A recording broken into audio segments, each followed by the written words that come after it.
Made in speech মানে হলো প্রথম বক্তৃতা।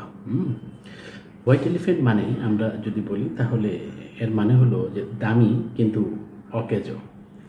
আর সফট শব্দের অর্থ যদি আমরা করতে যাই তাহলে হলো মন ভোলানো কথা, যে কথা আমাদের মন ভুলিয়ে দেয় সে কথা। সাধারণত প্রেমিকাকে যে কথা বলে সেটাই হলো সফট শপ, মানে নরম সাবানের কথা বলছি আমরা। থ্রো থিক অ্যান্ড থিন মানে হলো সুখে দুঃখে একসাথে থাকা। থ্রো থিক অ্যান্ড থিন মানে হলো পাতলা এবং মোটার মাঝামাঝি একটা অবস্থা, সেটা থ্রো থিক অ্যান্ড থিন মানে আমরা সুখে দুঃখে বিপদে আপদে একসাথে থাকার যে প্রচেষ্টা সেটাই হলো থ্রো থিক অ্যান্ড থিন।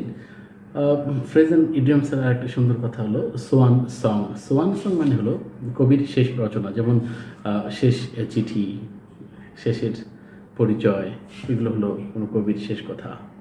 তাহলে আমরা আবারও বলছি, মেড ইন স্পিচ মানে হলো প্রথম বক্তৃতা।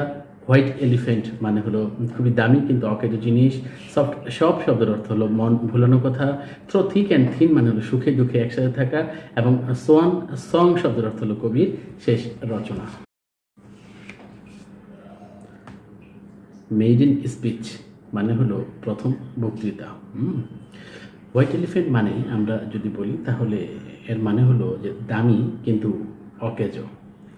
আর সফট শব্দের অর্থ যদি আমরা করতে যাই তাহলে হলো মন ভোলানো কথা, যে কথা আমাদের মন ভুলিয়ে দেয় সে কথা। সাধারণত প্রেমিকাকে যে কথা বলে সেটাই হলো সফট শপ, মানে নরম সাবানের কথা বলছি আমরা। থ্রো থিক অ্যান্ড থিন মানে হলো সুখে দুঃখে একসাথে থাকা। থ্রো থিক অ্যান্ড থিন মানে হলো পাতলা এবং মোটার মাঝামাঝি একটা অবস্থা, সেটা থ্রো থিক অ্যান্ড থিন মানে আমরা সুখে দুঃখে বিপদে আপদে একসাথে থাকার যে প্রচেষ্টা সেটাই হলো through thick and thin. Phrase and ইডিয়মসের একটা সুন্দর কথা হলো সোয়ান সং। সোয়ান সং মানে হলো কবির শেষ রচনা, যেমন শেষ চিঠি, শেষের পরিচয়, এগুলো হলো কোনো কবির শেষ কথা। তাহলে আমরা আবারও বলছি, মেড ইন স্পিচ মানে হলো প্রথম বক্তৃতা। হোয়াইট এলিফ্যান্ট মানে হলো খুবই দামি কিন্তু অকেজো জিনিস। সব শব্দের অর্থ হলো মন ভুলানো কথা।